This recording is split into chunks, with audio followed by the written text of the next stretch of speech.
nga institucionet ndërkombëtare. Por nga ana tjetër, unë besoj që janë të dhëna që konfirmohen edhe nga ecuria e punës tuaj, të gjithëve ju, të gjithë kompanive. Dhe këto dhëna nuk duan të thonë që ne ndjehemi të lumtur me punën tonë, apo që ne mendojmë se kemi bërë ndonjë mrekulli, sepse ne jemi shumë të vetëdijshëm që ka shumë gjëra për të adresuar dhe për të korrigjuar, siç jeni ju të vetëdijshëm edhe në vetë punën tuaj, që ka plot gjëra për të adresuar dhe për të korrigjuar. Por ama, ka një gjë që unë dua ta ndaj me ju, që ne jetojmë në një realitet ku nga njëra anë kemi jetën e përditshme të gjithëve, nga ana tjetër kemi jetën virtuale të pasqyrave mediatike, sociale, etj. Ku siç e keni parë, jam i bindur, nuk ka vend për suksesin tuaj. S'ka. Shumë thjesht. Unë njoh për shkak detyrës një pjesë të mirë tuajën, edhe shumë të tjerë që janë këtu, edhe di shumë mirë se sa shumë keni ecur, edhe se çfarë premisash të reja ka ekonomia fal jush. Mirë po, në ato pasqyra nuk ka vend fare për ju. Në ato pasqyra juve përfaqësoheni nga legjenda e një, nga herë thonë 2, nga herë thonë 3, nga herë thonë maksimumi 5 oligark, të tjerët se ekzistojnë. Sipas atyre pasqyrave, ekonomia shqiptare janë 5 veta që marrin të gjitha lekët. Dhe nga ana tjetër, po sipas atyre pasqyrave, në këtë vend nuk ka bukë, nuk ka ujë, jemi në buzë të ferrit. Pse e them këtë? E them këtë sepse unë besoj shumë që sikur jo të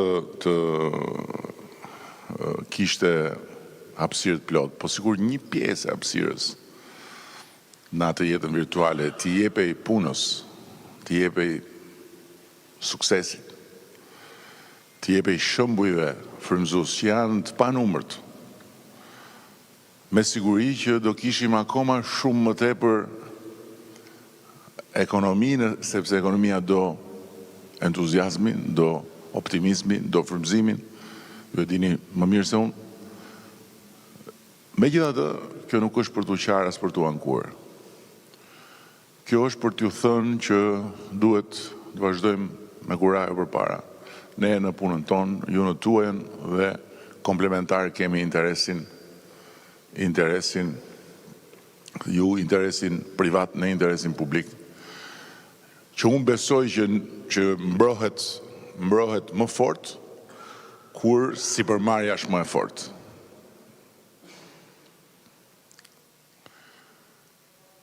Dhe duke qenë se ne jemi të vetëdijshëm që ka gjëra që nuk shkojnë,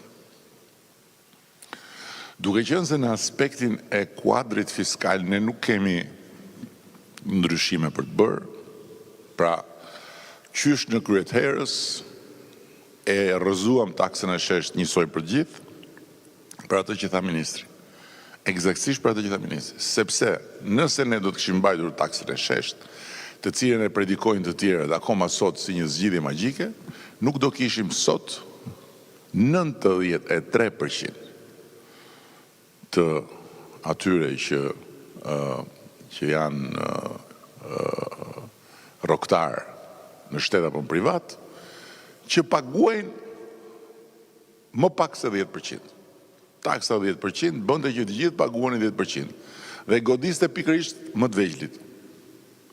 Ne e kthyem në progresive, pikërisht që më të vegjëlit të mos paguajnë njësoj si më të mëdhenj dhe çka ka sjell kjo çdo vit i kemi kursyer më të vegjëlve, pra rroktarëve me pagë mesatare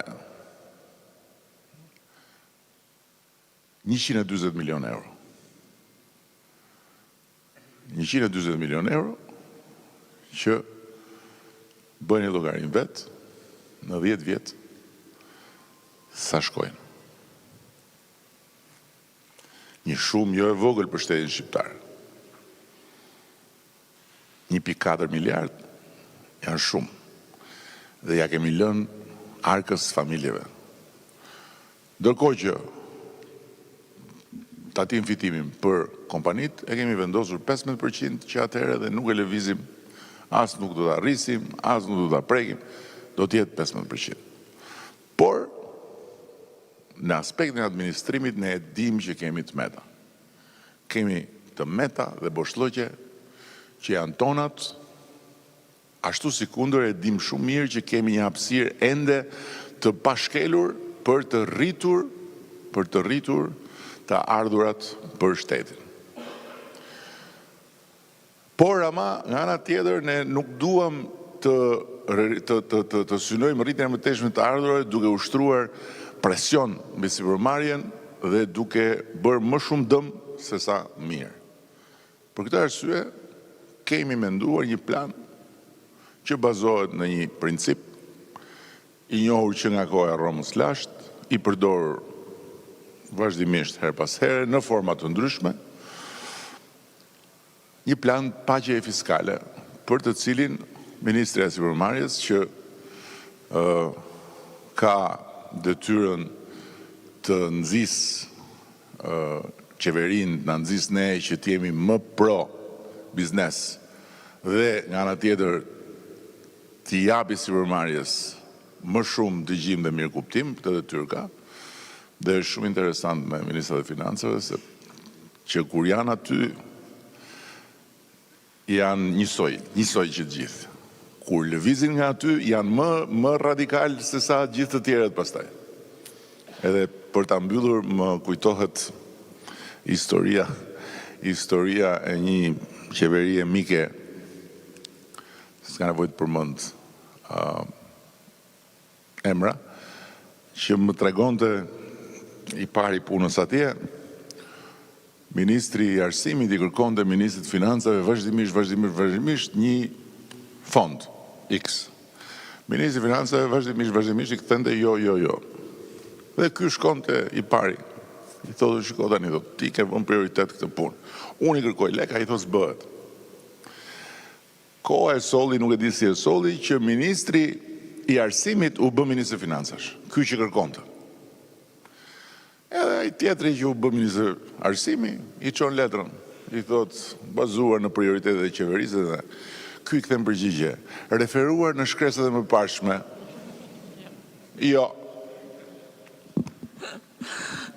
Falenderit shumë Kryeministër, falenderit shumë gjithë bizneseve që kanë ardhur sot këtu nga Tirana dhe bizneseve nga Elbasani që punojnë për ditë këtu.